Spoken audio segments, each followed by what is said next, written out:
Ah yes, the Looney Tunes.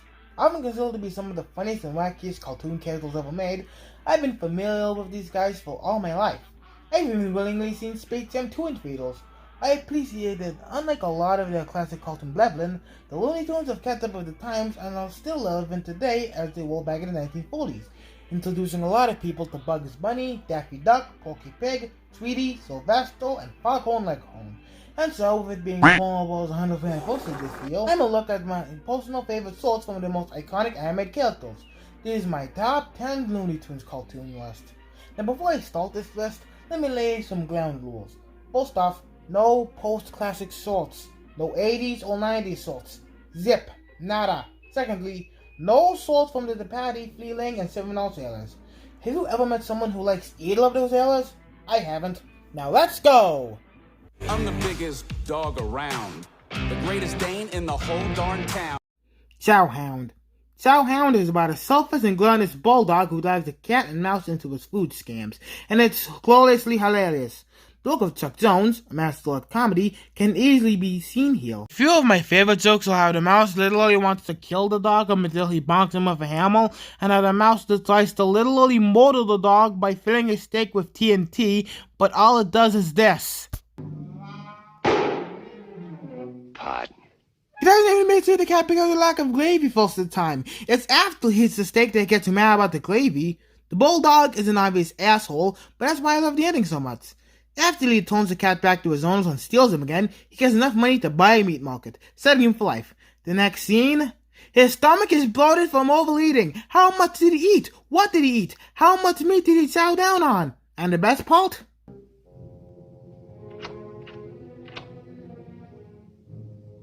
This time we didn't forget the gravy. It was at this moment that he knew. He fucked up. The cat and mouse force feed him gravy for a canister, and then the cartoon ends. It ends right there. Did they kill him? We don't know. God, this cartoon is amazing. Now, kids, if you ever see your cute little doggy starve, let him starve! I haven't seen a smile like that since I waddled past a chef in Beijing. Takamak. Takamak is one of the most meta things ever conceived by mankind. I don't hate meta humor, as I still think there's a good way and a bad way to do it, and I think Takamak does it in a good way, having Daffy constantly borrow for the animator, who just loves to torture the poor bird. The sword works as a deconstruction of Daffy's egotism, like how he wants to know more about animation than the actual animator when he really doesn't, and how when things don't go his way, he just has an angry fit. I've never been so humiliated in all my life! Not to mention that the background artists and animators killed with some creative and pixelized visuals to put Daffy in, going from a farm to the ocean. And the animator behind it all? Why, none other than our favorite stinker. Ain't I a stinker? Pussy out! Skelly Cat. Also known as quite possibly the darkest thing Chuck Jones has ever made, Skelly Cat is about Pokey and Sylvester moving into a haunted house. As it turns out, there's a cult of mice living in the house who execute cats, and Pokey is oblivious to it for one reason or another. So it's up to Sylvester to save the day. The feel of the house is old and abandoned, so it neatly contrasts with all the comedy in this sort, like when Pokey kills a gunshot and the message says mice. It must be a big rat mice. When Sylvester gets the motivation to fight the mice after being reminded by his guardian angel that he's far bigger than a mouse. It's like how mice are presented as the villains and cats as the heroes instead of the other way around. It's a nice change of pace from the usual formula. And I just love how Sylvester is willing to die than let Pokey get attacked by mice. Stop that! Stop that! Give me the pistol. What do you think you're trying to do anyway? And did I mention that Sylvester never talks in this sort? A lot of his comedy in this is pantomime, which I feel adds an extra layer of stress when it comes to him telling Pokey about the mice. All in all, yeah, this sort is darkly great. It's cold! A Coney Consulto. A lampoon of Disney's Fantasia, there are two segments. Tale of Vienna Wood, where Bugs Bunny is hunted by a Porky Pig and a hunting dog, and Blue Danube, about a baby Daffy Duck saving his newfound family of geese from a hungry vulture. Bob Clampett knew that this meant that he couldn't put any verbal humor in this sort, instead focusing on slapstick and miming. However, he did a funny way to work around this by having Pokey hold up this sign.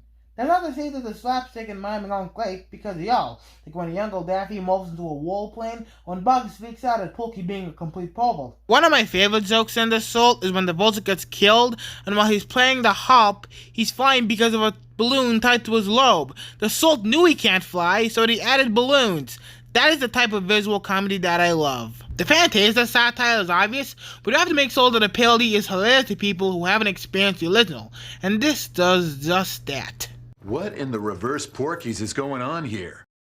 Pokey in Wacky Land.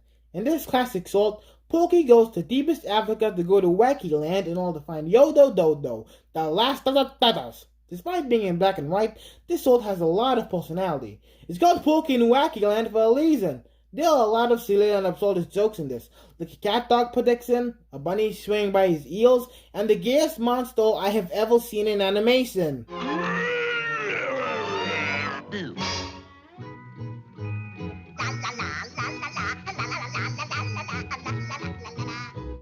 The visuals are pretty creative too, like a bunch of statues holding up the sun, the abstract trees, and whatever the hell these things are supposed to be. Not to mention that Yodo Dodo himself is pretty hilarious. Not only does it make the greatest sound in existence, but the ending is gold and quite possibly my favorite in any Looney Tunes salt. Oh, but boy, I got the last of the dodos. Yes, I'm really the last of the dodos.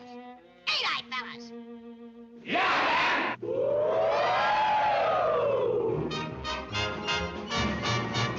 Oh, also, this was remade by Fliz Fleeling as a color salt, but it's not as good, I'm sorry. Balls Anonymous. Despite the Sylvester and Tweety salts being one of my favorite series from the Looney Tunes, Tweety himself I can't stand. I will admit that I liked him when Bob Clampett made him, but when Fliz Fleeling got a hold of him, he became a complete ass kiss of the granny, and he's treated like a golden child. Literally, the only reason people seem to like him is because how marketable of a design and catchphrase he has. That being said, though, Balls Anonymous is amazing. Sylvester joins the support group to stop eating animals, but he keeps on seeing temptation everywhere to go back to his bird-eating ways. This cartoon sees what happens when the predator decides to stop eating the prey, and there are a lot of gags to play off of that, driving Sylvester fertile into insanity, and I love it. Fleeling and his team took a lot of film noir influences from this, and it's very apparent in the amazing backgrounds. And then when the head of Balls Anonymous teaches Sylvester how to be nice to birds, he then goes insane and tries to eat Tweety, causing Sylvester to try to change his bird-eating ways. I love this cartoon. Stop it! Let me go! I gotta have it! One little bird, just control yourself! I just hate that door that explodes. The Silver Boys at Pimento University, or the Rivals of Lockford Hall. Okay, so this is weird, right? The Dover Boys is a parody of the 1910s Lover Boy books. In the 1940s, Chuck Jones made this, and the parody is apparently more beloved than the original. You got that? No? You don't? Good. Me idol. Chuck Jones was renowned for his sense of visual and verbal comedy. One of my personal favorite bits in this salt is when the narrator calls the Dover Boys jerks. And Larry, the youngest of the three jerks, brothers. I think a good example of peak visual comedy is when Dan decides to lift Dora off of the ground while she's still holding onto the tree, and then he just decides to go and return the tree just to remove Dora from it. Speaking of Dan Backslide, he's honestly my personal favorite one-off Looney Tunes character. Honestly, I love this guy. Literally every single line he says is brilliant. Dear rich Dora Standpipe, how I love her! Father's money. They drive me to drink! A runabout. I'll steal it! No one will ever know! Well then don't say that, you ugly jacked! And then, once he gets Dora into his house, he gets flashed by her while she's calling for help, eventually causing him to call for help. Help Tom! Help Nick! Help Larry! With how funny this sort was, it's actually a shame that the Dover Boys didn't become recalling tunes outside of this one cameo in Animaniacs. Oh, also, are there any other cameo appearances the Dover Boys have made? Make sure to say so in the comments, and I won't leave them at all. Holy fuck, I'm coming. Duck Dodgels and the 24.5 Century. Marvin the Mousin, despite playing in only 5 salts, is my personal favorite Looney Tunes character. I like how despite not being as dangerous or as violent as his family Sam, he's still legit an actual threat because he wants to destroy the entire Earth, almost always being conquered by bugs. In this salt, instead of being conquered by bugs, he's conquered by Dodgels, but not really, it is complicated. In this salt, Chuck Jones and Michael Maltese turn the cliche of the hero overcoming the villain by having literally both of them lose because of Dodgels' ineptitude, and having Dodgels think that he's won because of his ego. Dodgels' ego serves as a springboard for a lot of the jokes in this film, like taking credit for the space cadets' loot to Planet X after his complicated as hell loot. Hey, wait a minute. I think I've got it. I'll just bet that if we follow those planets, we'll find Planet X. Cat, how do I do it? I don't know. I'm being a tad bit too overzealous about his special vest.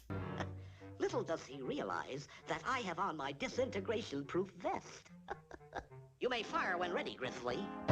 The backgrounds by Maurice Noble and Philip DeGault are also very well done, giving Planet X a distinct and otherworldly look that still fits the lunacy of not just this sorts, but the other one or sorts as well. Well done, Dodgels! Oh, also, I just like how the actual land of Planet X is just one big island. That's just great. It was great! Okay, this is the last Jones cartoon on this list, I swear. The Hunting Trilogy is a hilarious trilogy consisting of 3 of Chuck's weirdest cartoons. Now, I know it's just thinking, what cartoon is on this list? Simple. It's a tie! Jones is the major reason why Daffy is mostly portrayed as a greedy dick, loud, and wacky screwball, and this trilogy cemented him as that. Jones knew that Bugs Bunny was far more popular than Daffy, so he took that and used it to its advantage. Rather than being physically hilarious, where there is still a lot of physical comedy in this trilogy. You know what to do with that gun, Doc. The trilogy's comedy is mostly derived from verbal humor and wordplay, which are used as a springboard for said physical humor. Bugs and Daffy are strong opposite characters, and Chuck does an amazing job at putting them against each other. It wouldn't be as strong if they were both zany screwballs trying to get an idiot like Elmo to shoot one another, because then the conflict would be weaker. But this is a great way to use Jones' version of both characters. This trilogy is great. And before we get to my top pick, here are some honorable mentions. I have 2 kitties, Fast and Furious, What's Up, Doc, Hailway to the Stars, Kitty Corners, Early to Bed, One Foggy Evening, Night Night Bugs, and The Bashful Buzzard. Whew. And my number 1 personal favorite Looney Tunes cartoon is... You uncultured swine! The Great Piggy Bank Robbery. The Great Piggy Bank Robbery is great, and is one of my favorite cartoons of all time. It's tightly written, wonderfully voiced, amazingly animated, and it's just an amazing cartoon all around. The film is about Daffy reading a Dick Tracy comic book and imagining himself as Duck Tracy, solving a mystery about stolen piggy banks, don't ask. A lot of Daffy's animation in this is fast and filled with a lot of frenetic energy, without it all feeling too jumbled or confused, which perfectly fits the wacky and absurdist villains he comes across. Seriously, I love the designs of these guys. They're so hilariously real that you can't help but fawn over them. This one is my favorite. Get it? The sword itself is hilarious. Here are a few of my favorite jokes. Oh, Scooty criminal! Come out of there, you rat! Come on out! And one of the funniest moments in Tom My Tales history, when Daffy meets all of these horrifying villains, and... You're all under arrest! And then there's this chase scene, and so much happens in such a rapid-fire pace. Planes fly off of this one guy's head, Rubblehead lubs Daffy out, gross. Pumpkinhead shoots at Daffy, Daffy turns Pumpkin's heads into a bunch of pies, the criminals tackle Daffy, Daffy basically murders all of them, Daffy turns Near Noodle into a restaurant sign, and Daffy finds the piggy banks. This sort is just an absolutely amazing cartoon. It's surreal, weird, hilarious, deranged, and one truly Looney Tune. And that includes my top 10 Looney Tunes cartoons. What's your top 10? Did you agree with any of the placements on this list? Please sure to leave your thoughts in the comments below, which I'll ignore. Don't forget to like and subscribe, and until next time, this is the Crazy Clola flying away.